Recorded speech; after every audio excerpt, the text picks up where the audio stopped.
नमस्कार दोस्तों, एक बार फिर स्वागत है आपका एसएस सॉफ्टवेयर एंड सर्विस में।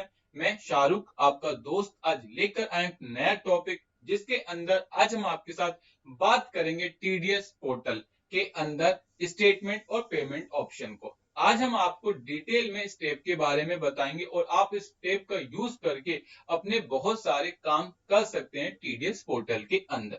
लेकिन वीडियो स्टार्ट करने से पहले हमारी आपसे एक छोटी सी रिक्वेस्ट है, अगर आपने अभी तक हमारे चैनल को सब्सक्राइब नहीं किया है तो कर लें, ताकि हम जो भी वीडियो अपलोड करें उसकी नोटिफिकेशन आपको मिलती रहे। तो चलिए स्टार्ट करते हैं आज का अपना टॉपिक। जैसा कि आप सभी जानते हैं, ये हमारी टीडीएस पोर्टल का पार्ट 2 है। इससे पहले वाली क्लास में हमने आपके साथ टीडीएस पोर्टल में डैशबोर्ड टॉपिक को कवर किया था, जिसके अंदर हमने डैशबोर्ड ऑप्शन के साथ साथ कुछ और मिसलेनियस पॉइंट भी कवर किए थे। अगर आपने हमारी पहली वीडियो नहीं देखी टीडीएस पोर्टल की तो आप देख सकते हैं, उसका लिंक हमने ऊपर आई बटन में और साथ साथ वीडियो के डिस्क्रिप्शन में दे रखा है, आप वहां से जाकर वॉच कर सकते हैं। इसके बाद हमारा नेक्स्ट टॉपिक आता है स्टेटमेंट ऑफ पेमेंट। यहाँ पर आने के लिए सबसे पहले आपको tdscpc.gv.in पर जाना है, उसके बाद आपको लॉगिन करना और लॉगिन होने के तुरंत बाद आपको यहाँ से मिलेगा स्टेटमेंट और पेमेंट ऑप्शन। इसके अंदर आपको बहुत सारी चीजें सीखने को मिलेंगी, जैसे चालान का स्टेटस,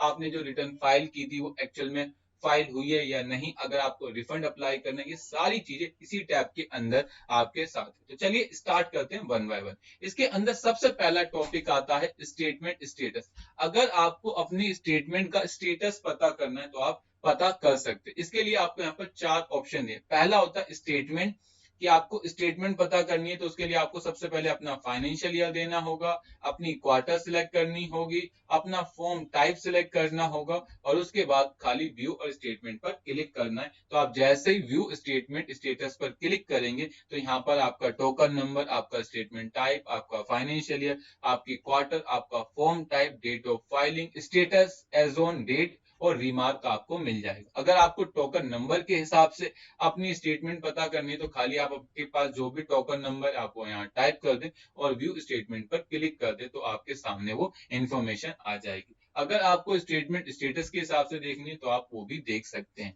लेकिन मैंने कहा नहीं, मुझे ये नहीं देखना, मुझे खाली ये बताओ कि लास्ट 3 मंथ के अंदर मेरी कौन कौन सी रिटर्न फाइल हुई, कौन कौन सी रिटर्न फाइल तो हुई लेकिन वो अभी प्रोसेस नहीं हुई या फिर प्रोसेस विद डिफॉल्ट हुई। तो आप यहाँ पर जैसे ही क्लिक करेंगे तो यहाँ पर आपके सामने वो सारी इंफॉर्मेशन आ जाएगी। इसमें टोकन नंबर भी होगा और रिटर्न का स्टेटस भी आपको मिल जाएगा। इसके बाद हमारा नेक्स्ट टॉपिक आता है चालान स्टेटस। अगर आपको अपने चालान का स्टेटस पता करना है कि आपने जो चालान फाइल किए थे क्या वो सारे चालान आपने क्लेम कर लिए, अगर आपको ये पता करना है तो उसके लिए आपको जाना होगा चालान स्टेटस पर।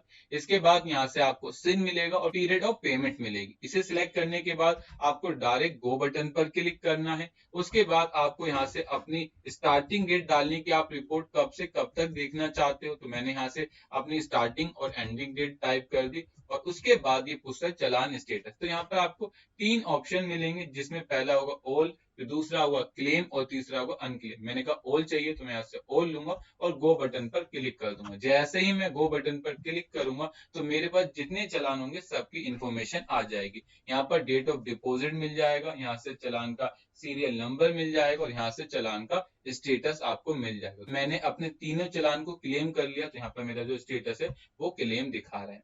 इसके बाद हमारा नेक्स्ट टॉपिक आता है चालान स्टेटस फॉर पेमेंट। अगर आपको ये पता करना है कि जो आपने चालान सबमिट किए और जो आपने रिटर्न फाइल किया क्या वो चालान आपस में मैच हो गए, अगर आपको ये पता करना है तो बस आपको इस पर क्लिक करना है।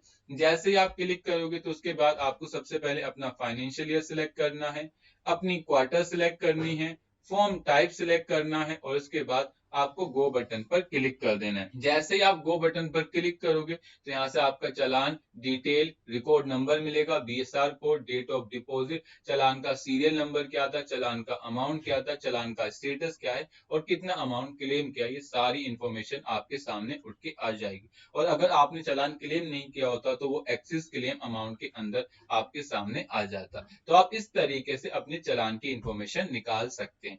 इसके बाद आपका जो 4th नंबर पे टॉपिक आता है वो है view TDS and TCS credit. अगर आपको ये पता करना है कि आपने जो रिटर्न फाइल की थी उसके अंदर आपने कितने परसेंट टीडीएस रेट लिया था, आपने कितना अमाउंट पर टीडीएस काटा था, कौन सा चालान यूज किया था और कितना टीडीएस का अमाउंट था, उन सभी की इंफॉर्मेशन के लिए आपको व्यू टीडीएस टीसीएस क्रेडिट पर क्लिक करना है। जैसे ही क्लिक करोगे इसके बाद आपको यहाँ से पैन नंबर टाइप करना है जिसका आपने टीडीएस काटा था। उसके बाद आपको यहाँ से अपना फाइनेंशियल ईयर सिलेक्ट करना है, जो भी आपका फाइनेंशियल ईयर, जो भी आपकी क्वार्टर और जो भी आपका फॉर्म होगा वो लेने के बाद आपको गो बटन पर क्लिक करना है। जैसे ही आप गो बटन पर क्लिक करेंगे यहाँ पर आपके सामने वो सारी इंफॉर्मेशन उठ के आ जाएगी। सबसे पहले उसका पैन नंबर, यहाँ से नेम ऑफ डिडक्टी, उसके बाद deductee detail, request number, section code, rate of deduction, transaction amount की अमाउंट, आपने 1 करोड़ से ज्यादा कैश में विड्रॉ किया है, कब आपकी लास्ट डेट थी, आपने टैक्स को कब डिपॉजिट किया, टैक्स को आपने डिडक्शन कब करी, ये सारी इंफॉर्मेशन आपके सामने यहाँ पर उठ के आ जाएगी और लास्ट में आपको स्टेटस ऑफ बुकिंग के अंदर बुक मिलेगा। तो आप इस तरीके से पता कर सकते हैं डिटेल के अंदर। अगर आपको किसी को भी अपनी रिटर्न के बारे में पता करना है तो आप यहाँ से आकर अपनी रिटर्न के बारे में पता कर सकते हैं। इसके बाद आता है पैन वेरिफिकेशन। अगर आपको अपने पैन की वेरिफिकेशन करनी है या ये पता करना है कि जो मैं पैन डाला हूँ किसके नाम से, तो उसके लिए बस आपको यहाँ से क्या करना है, पैन नंबर टाइप करना है, फॉर्म को सिलेक्ट करना है और गो बटन पर क्लिक करना है। जैसे आप गो बटन पर क्लिक करेंगे तो यहाँ पर पैन का स्टेटस आपको एक्टिव दिखाएगा और जिस नाम से होगा यहाँ पर वो नाम आपको डिस्प्ले हो जाएगा। तो आप इस तरीके से कर सकते हैं। इसके बाद नेक्स्ट टॉपिक आता है रिक्वेस्ट फॉर कंसोल फाइल। अगर आप लोगों को कंसोल फाइल डाउनलोड करनी, सर कंसोल फाइल क्या होती है, मान लो आपने टीडीएस की कोई रिटर्न भरी, लेकिन रिटर्न भरने के बाद आपको पता चला है कि आपने एक चालान को क्लेम नहीं किया या एक चालान के अंदर आपने डिडक्टी का नाम डालना भूल गए, तो उसके लिए आपको क्या करना होगा, रिक्वेस्ट फॉर कंसोल फाइल करना होगा। सबसे पहले आप क्या करोगे, आपकी जो रिक्वेस्ट गलत थी, अगर सपोजेड आपका चालान ही मिस हो गया उसके अंदर, सबसे पहले आपको चालान को उस रिटर्न के अंदर ऐड करना होगा। ऐड करने के लिए आपको रिक्वेस्ट फॉर चालान पे जाना होगा और यहाँ से आपको उस वाले चालान को अपनी रिटर्न में ऐड करना है। जब वो आपकी रिटर्न के अंदर ऐड हो जाएगा जो आपने अपनी लास्ट क्वार्टर की फाइल करी, उसके बाद आपको क्या करना है, यहाँ से जाना है रिक्वेस्ट फॉर कंसोल फाइल। जैसे ही आप रिक्वेस्ट फॉर कंसोल फाइल पर क्लिक करेंगे यहाँ से सबसे पहले आपका फाइनेंशियल ईयर पूछेगा, आपकी क्वार्टर पूछेगा, आपका फॉर्म टाइप पूछेगा और उसके बाद आपको खाली गो बटन पर क्लिक करना है। जैसे ही आप गो बटन पर क्लिक करोगे आपकी रिक्वेस्ट नंबर आपके सामने आ जाएगी। इसके बाद आपको 24 आवर्स या 48 आवर्स का वेट करना है। उसके बाद जो आपने रिक्वेस्ट की है उसका स्टेटस अभी आपको वहां पर सबमिटेड दिखाएगा, लेकिन जब आप 24 आवर्स या 48 आवर्स बाद देखेंगे तो वहां पर आपका रिक्वेस्ट स्टेटस अवेलेबल दिखाएगा। तो आप इस तरीके से अपनी कंसोल फाइल को डाउनलोड करने के बाद उसके अंदर करेक्शन कर दें और उसे फिर अगेन अपलोड करें जैसे टीडीएस को अपलोड करते हैं। तो हम लोग इस काम के लिए कंसोल फाइल का यूज करते हैं। तो आपको जाना है स्टेटमेंट, स्टेटमेंट के बाद रिक्वेस्ट फॉर कंसोल फाइल, तो आप यहां से कंसोल फाइल की रिक्वेस्ट दे सकते हैं। इसके बाद नीचे एक टॉपिक आता है valid lower deduction certificate under 197। अगर आपके ऊपर टीडीएस लोअर रेट से चार्ज होता है तो उसके लिए आपको एक टीडीएस सर्टिफिकेट चाहिए होता है। अगर आपको वो टीडीएस सर्टिफिकेट निकालना है तो उसके लिए आपको क्लिक करना होगा valid lower deduction certificate under section 197। बस आपको इस पर क्लिक करना है। जैसे आप क्लिक करोगे यहाँ से आपको उस पार्टी का क्या डालना होगा, पैन नंबर टाइप करना होगा। जैसे ही आप यहाँ से उस पार्टी का पैन नंबर टाइप करेंगे ये आपको बता देगा कि जो उसका टीडीएस कटा है वो लोअर रेट पर कटा है या फिर नॉर्मल रेट पर कटा। बस देखो मैंने यहाँ से पैन नंबर डाला जिसका मैंने टीडीएस अपनी लास्ट क्वार्टर में काटा था।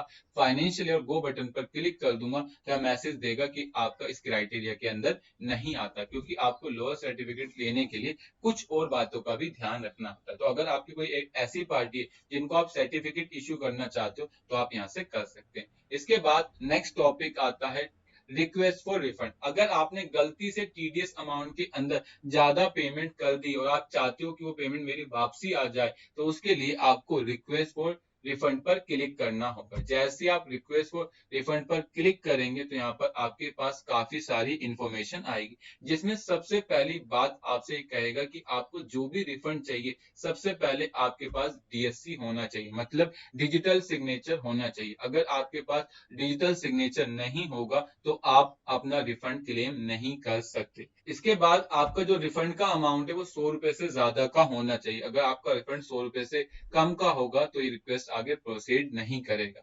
इसके बाद अगर आप प्रोसीड बटन पर क्लिक करोगे तो ये आपको एक मैसेज दे देगा, प्लीज रजिस्टर डीएससी, कि आपके पास डीएससी होना चाहिए, तभी आप कर सकते हैं, अदरवाइज नहीं कर सकते। अगर आपको रिफंड अप्लाई करना है तो आप यहां से जाकर रिफंड अप्लाई कर सकते हैं। इसके बाद आता है declaration for non filing of statement. अगर आप अपनी टीडीएस रिटर्न नहीं फाइल करना चाहते या आपकी उस क्वार्टर में कोई ऐसी पार्टी नहीं थी जिसका आपको टीडीएस काटने की आवश्यकता है, तो उसके लिए आपको जाना होगा declaration for non filing of statement. बस आपको यहां पर आना है। लेकिन मैं आपको बता दूं, कई बार ऐसा होता है कि हम लोग टीडीएस रिटर्न फाइल तो नहीं करते और ना ही हमारे ऊपर लेट फीस लगती, लेकिन डिपार्टमेंट हमारे ऊपर नोटिस सर्व कर देता है और कहता है आपने टीडीएस रिटर्न क्यों नहीं भरी। और अगर आप कहते हो कि सर मेरे पास कोई पार्टियां नहीं थी इस कारण मैंने रिटर्न नहीं फाइल की, तो सरकार कहती है कि आप जब भी रिटर्न नहीं फाइल करनी तो आप हमें क्या दे दो, एक डिक्लेरेशन दे दो। बस आपको यहाँ से डिक्लेरेशन पे जाना है। सबसे पहले आपको अपना फाइनेंशियल ईयर सिलेक्ट करना है, जो भी आपका फाइनेंशियल ईयर हो।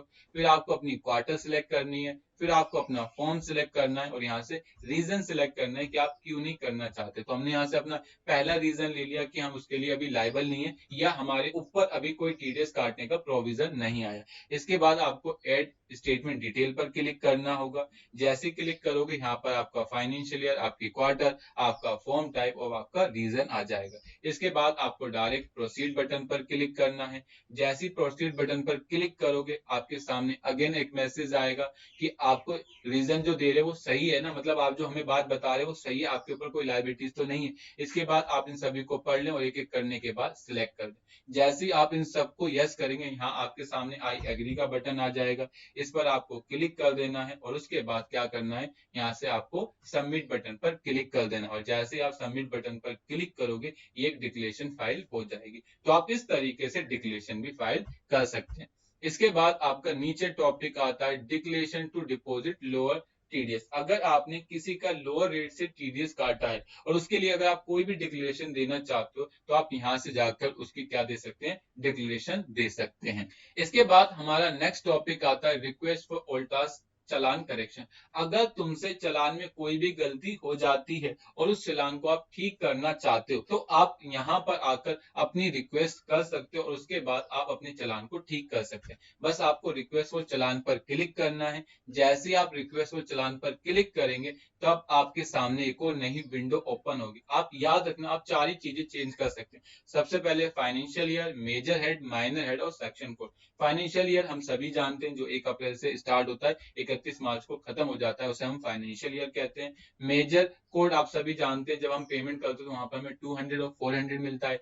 200 हम तब लेते हैं जब हम सरकार को खुद पेमेंट करते हैं और 400 हम तब लेते हैं जब डिपार्टमेंट हमें कोई नोटिस देता है। अगर आपने वो गलत सिलेक्ट कर लिया तो आप उसे क्या कर सकते हैं, यहाँ से ठीक कर सकते हैं। अगर आपने माइनर हेड गलत कर दिया, माइनर हेड आप सभी जानते हैं जो 20 और 21 होता है, 20 कंपनी के लिए होता है, 21 नॉन कंपनी के लिए होता है। अगर आप जिसका टीडीएस काट रहे हो अगर वो कंपनी है और आपने गलती से नॉन कंपनी ले लिया तो भी आप उसे ठीक कर सकते हो। लास्ट में अगर आपका कोई भी सेक्शन कोड है अगर आपने वो गलत लिया तो भी आप उसे ठीक कर सकते हैं। लेकिन आप सेक्शन 195 जो बात करता है नॉन रेजिडेंस की, उनका चालान आप ठीक नहीं कर सकते ऑनलाइन। उसके लिए आपको अपने नियर बाय जुडिक्शन असेसिंग ऑफिसर से अप्रूवल लेनी होगी, उसके बाद आप कर सकते हैं। इसके बाद आपको खाली प्रोसीड बटन पर क्लिक करना है। यहाँ से आपको अपना BSR code, date of deposit, challan number, challan amount डालना और गो बटन पर क्लिक कर देना। एक बात और याद रखना मेरी आप सभी कि चालान तभी अपडेट होगा अगर उसे 15 डेज से अबव हो गया।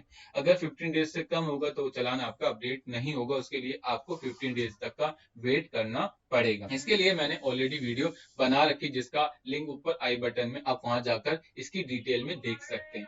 इसके बाद जैसे आप इसको रिक्वेस्ट कर दोगे तो आपको यहाँ से मिल जाएगा ट्रैक ओल्टास चालान करेक्शन रिक्वेस्ट। तो बस आपको यहाँ पर क्लिक करना है। यहाँ पर अगर आपके पास रिक्वेस्ट नंबर होगा तो आप रिक्वेस्ट नंबर टाइप कर देंगे, डेट होगी तो डेट टाइप कर देंगे, और अगर आप व्यू पर क्लिक करेंगे तो यहाँ पर आपको सारी चीजें मिल जाएगी। तो आप इस तरीके से अपनी सारी इंफॉर्मेशन निकाल सकते हैं। तो ये हमारा आज का टॉपिक था, जिसके अंदर आज हमने आपके साथ बात करी स्टेटमेंट ऑफ पेमेंट की। आई होप ये वीडियो आप लोगों को इंटरेस्टिंग लगी। अगर ये वीडियो आपको इंटरेस्टिंग लगी हो तो आप हमारे चैनल को सब्सक्राइब करें, ताकि हम जो भी वीडियो अपलोड करें उसकी नोटिफिकेशन आपको मिलती रहे। तो thank you for watching video.